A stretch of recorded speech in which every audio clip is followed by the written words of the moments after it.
Assalamualaikum warahmatullahi wabarakatuh. Sebelum kita memulai UAS secara berkelompok pendidikan agama kali ini, ada baiknya kita membukanya dengan melafazkan Bismillahirrahmanirrahim. Kami di sini akan menjawab pertanyaan UAS pendidikan agama Islam secara berkelompok dengan kelompok kami yang bernama kelompok Al-Amin. Beranggotakan 5 orang. Yang pertama, Muhammad Firza Bahtiar dengan NIM A1B021153.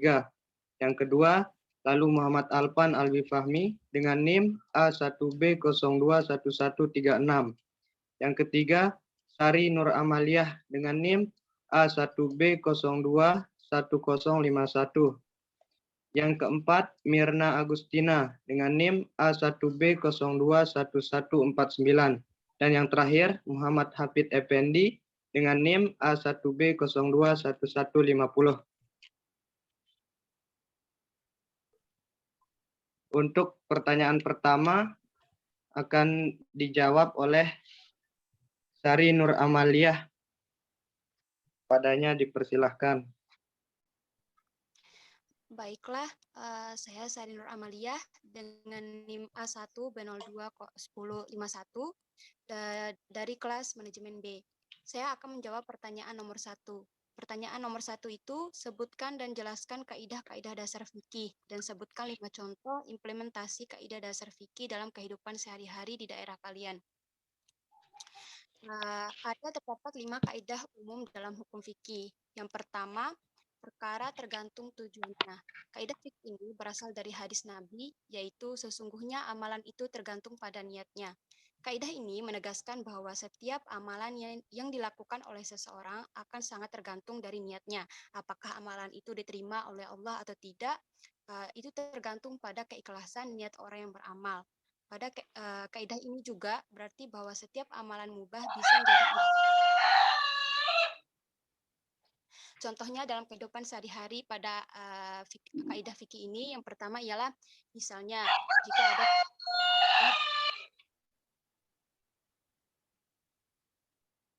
contohnya dalam kehidupan sehari-hari, misalnya jika ada seseorang yang singgah di rumah tetangganya lalu mengobrol dengan tetangganya tersebut, maka dia akan mendapatkan pahala ibadah. Karena dia niatkan untuk bersilaturahmi. Tapi jika dia datang ke rumah tetangganya untuk bergosip, maka dia dan tetangganya itu akan mendapatkan dosa. Oleh karena itu, sebaiknya niatkan segala sesuatu dengan niat yang baik untuk beribadah kepada Allah Subhanahu wa taala. Yang kedua, ada keyakinan tidak bisa dihilangkan dengan keraguan. Kaidah ini berasal dari hadis tentang orang-orang yang ragu apakah dia telah buang angin atau tidak dalam sholatnya. Seperti dalam hadis dari salah satu sahabat, yaitu Abu Sa'id Al-Khufri, di mana Rasulullah SAW bersabda, jika salah seorang kalian ragu-ragu dalam sholatnya dan tidak tahu apakah dia sudah sholat 3 atau 4 rakaat, maka hendaklah dia buang keraguannya dan menetapkan hatinya atas apa yang ia yakini. Contohnya dalam kehidupan sehari-hari, misalnya apabila seseorang telah yakin bahwa pakaiannya itu telah terkena najis, tetapi dia tidak tahu pasti bagian mana pakaiannya itu yang terkena najis, maka dia harus mencuci pakaiannya itu seluruhnya. Yang ketiga, kesempitan mendatangkan kemudahan. Kaidah ini berasal dari firman Allah Subhanahu wa taala sebagai dalil, yaitu Allah menginginkan kemudahan buat kalian dan tidak menginginkan kesulitan buat kalian. Maksudnya, apabila terdapat kesulitan dalam suatu hal, maka akan ada kemudahan atas sesuatu yang sebelumnya sulit atau baku. Contohnya dalam kehidupan sehari-hari, misalnya ada seseorang yang sedang dalam keadaan sakit, dia tidak mampu mengerjakan sholat dalam keadaan berdiri, maka dia diberi kemudahan untuk sholat dalam keadaan duduk. Tapi jika dia tidak mampu mengerjakan sholat dalam keadaan duduk, maka dia diberi kemudahan untuk sholat dalam keadaan berbaring. Yang keempat, kemudaratan hendaknya dihilangkan. Kaidah ini hadir dari observasi ulama terhadap hadis Rasulullah SAW yang mengatakan, Janganlah memberikan mudarat kepada orang lain dan juga diri kalian sendiri. Dengan adanya dalil ini, maka seseorang diperbolehkan melakukan sesuatu yang sebelumnya dilarang untuk menghindari kemudaratan yang lebih besar. Contohnya, misalnya ada orang yang sedang berada dalam kelaparan yang sangat lapar, maka dia diizinkan untuk memakan makanan yang haram untuk menghilangkan rasa laparnya dengan syarat tidak ada makanan lain selain makanan haram tersebut dan jika dia tidak makan maka dia akan mati. Dan yang terakhir ada adat atau kebiasaan bisa menjadi landasan hukum. Kaidah fikih ini berasal dari hadis Nabi Muhammad SAW yang menyebutkan apa yang kaum muslimin menganggapnya baik, maka ia di sisi Allah juga baik. Islam sangat menghargai budaya atau adat yang dianggap baik dan tidak bertentangan dengan syariat Islam. Contohnya dalam kehidupan sehari-hari itu misalnya ada sunat, akikah, dan sebagainya. Baiklah, itu saja jawaban dari saya untuk pertanyaan nomor 1. Saya kembalikan kepada moderator. Terima kasih kepada Sari Nur Amalia. Untuk pertanyaan kedua akan dijawab oleh Firza Bahtiar. Padanya dipersilahkan. Baik, terima kasih waktunya moderator. Di sini saya akan menjawab soal nomor 2 yang berbunyi sebutkan dan jelaskan maqasid syariah dan sebutkan 5 contoh implementasinya. Yang pertama ada hifzun ad-din. Agama tidak pernah melakukan pemaksaan kehendak syariah. Islam menjaga kebebasan berkeyakinan dan beribadah. Tidak boleh ada tekanan dalam beragama sebagaimana firman Allah dalam surah Al-Baqarah ayat 256 yang artinya tidak ada paksaan untuk memasuki agama. Sesungguhnya telah jelas jalan yang benar daripada jalan yang sesat. Contoh implementasinya itu adalah dengan melaksanakan sholat dan membayar zakat. Yang kedua ada hifzun an-naf. Menjaga jiwa erat kaitannya untuk menjamin atas hak hidup manusia seluruhnya, tanpa terkecuali. Hal ini tercantum dalam surah Al-Maidah ayat 32 yang artinya, barang siapa yang membunuh seorang manusia bukan karena orang itu membunuh orang lain atau bukan karena membuat kerusakan di muka bumi, maka seakan-akan dia telah membunuh manusia seluruhnya. Dan barang siapa yang memelihara kehidupan seorang manusia, maka seolah-olah dia telah memelihara kehidupan manusia semuanya. Contoh implementasinya adalah menjaga kerukunan sesama manusia dan menjaga hak orang lain. Yang ketiga ada hifzun aql. Akal adalah sesuatu yang membedakan manusia dengan makhluk lainnya. Inilah salah satu yang menyebabkan manusia menjadi makhluk dengan penciptaan terbaik dibandingkan yang lainnya. Akal akan membantu manusia untuk menentukan mana yang baik dan buruk. Penghargaan Islam terhadap peran akal terdapat pada orang yang berilmu yang mempergunakan akalnya untuk memikirkan ayat-ayat Allah. Contoh implementasinya adalah menjauhi narkoba dan obat-obatan terlarang. Yang keempat, hifzun nas.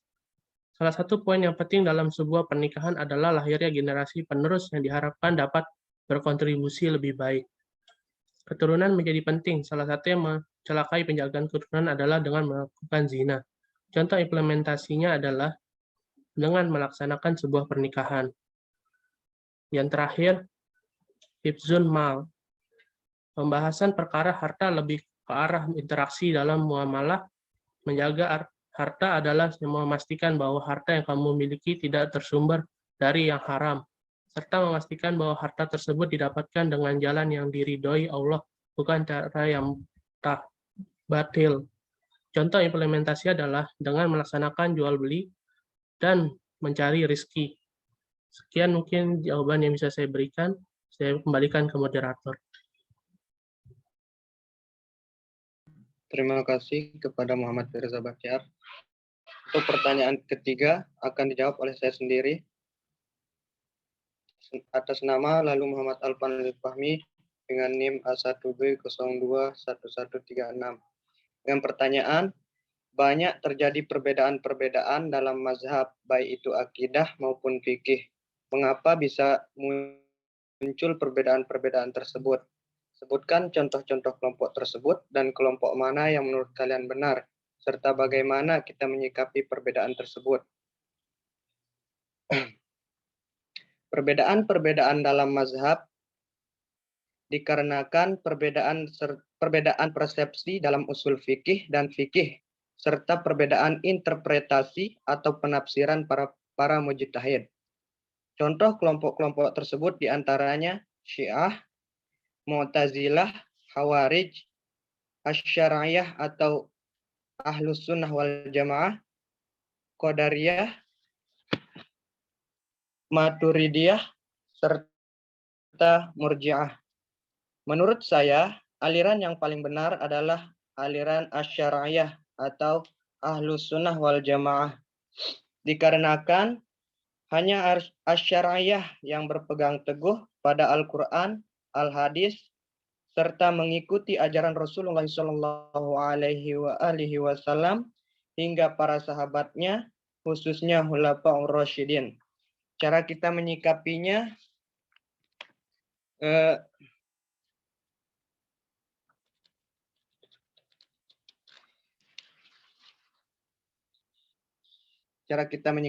itu kita saling menghargai antara pendapat para mujtahid yang satu dengan para mujtahid yang lainnya. Sekian jawaban dari saya. Untuk jawaban nomor 4 akan disampaikan oleh Muhammad Hafid Effendi. Padanya dipersilahkan.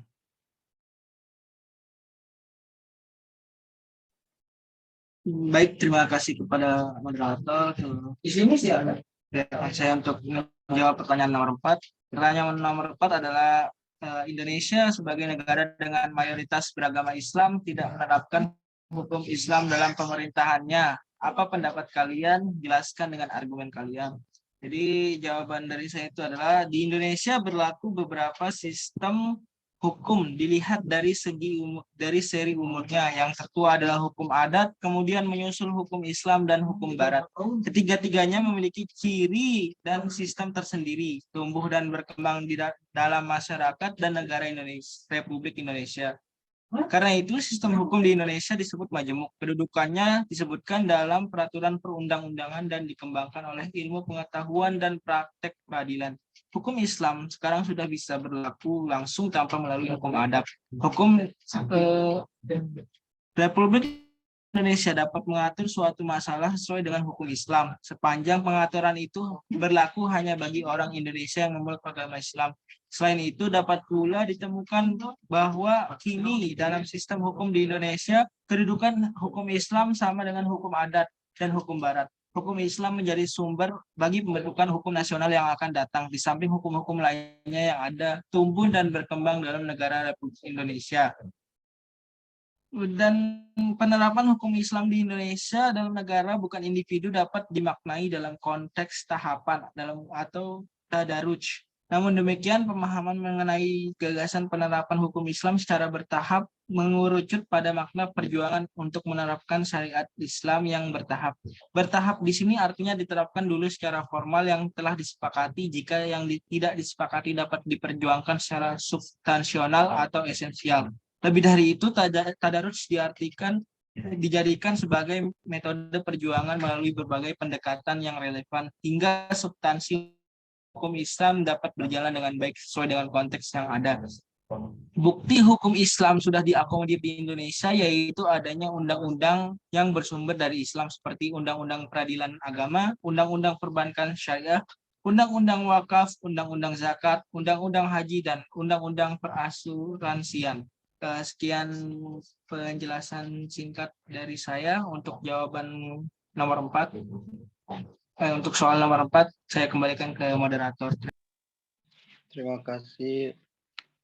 Untuk soal terakhir akan dijawab langsung oleh Mirna Agustina. Padanya dipersilahkan. Baik, terima kasih. Saya akan menjawab soal nomor 5. Islam sebagai agama yang dibawa oleh Nabi Muhammad SAW muncul sekitar 1400 tahun yang lalu dan masih eksis sampai sekarang. Apa yang membuat agama Islam tetap eksis dan bagaimana Islam menghadapi perubahan zaman dan tantangan modernisasi? Jelaskan. Kalau kita menghitung umur agama Islam dari sejak Muhammad diangkat menjadi nabi oleh Allah Subhanahu wa taala pada tahun 611 Masehi, maka Islam kini telah berumur lebih dari 1400 tahun. Dalam kurun waktu itu, berbagai penolakan, pertentangan, dan pengaburan berupaya dilakukan untuk merusak Islam. Namun apa yang terjadi? Islam tetap eksis hingga kini. Ada dua hal atau modal utama Islam untuk bisa eksis. Yang pertama, bahasa Arab. Sya'nu rahimahullah pernah bilang, agak sulit dimengerti bagaimana dalam suatu masyarakat yang sederhana, Jazirah Arab berkembang bahasa yang begitu canggih sampai bisa menampung firman Tuhan yang terakhir, Al-Quran. Bahasa yang paling berpengaruh dalam peradaban dunia itu Sanskerta, Yunani, Latin, dan Arab. Tiga yang pertama sudah mati, tapi bahasa Arab masih hidup. Jangankan membaca bahasa Latin ratusan tahun lalu. Sekarang saja sudah susah. Sementara buku-buku bahasa Arab itu sejak ratusan tahun sebelum Nabi masih dapat dibaca sampai sekarang. Yang kedua, agama Islam itu sendiri. Dengan bermodalkan Al-Quran dan hadis, dengan tuntutan para ulama yang mumpuni, Islam mampu menjawab semua permasalahan manusia, generasi ke generasi. Mulai dari manusia bangun tidur sampai tidur kembali, dari masuk keluar WC sampai masuk keluar pasar, dari hubungan dengan Allah sampai hubungan dengan sesama manusia dan lingkungan sekitar, semuanya dibahas tuntas. Lalu, cara menghadapi tantangan modern yaitu berpegang teguh pada Al-Quran, senantiasa menggali dan mencari tahu sebab boleh atau tidaknya sesuatu dilakukan. Sekian jawaban dari soal nomor 5. Saya kembalikan ke moderator. Terima kasih atas jawaban dari Mirna.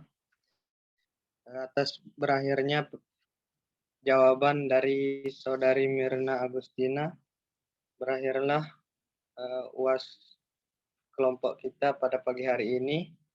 Agar mendapatkan berkah dari Allah Subhanahu wa taala, marilah kita menutupnya dengan melafazkan alhamdulillah. Alhamdulillahirabbil alamin. Sekian dari kelompok kami. Wassalamualaikum warahmatullahi wabarakatuh. Waalaikumsalam warahmatullahi wabarakatuh.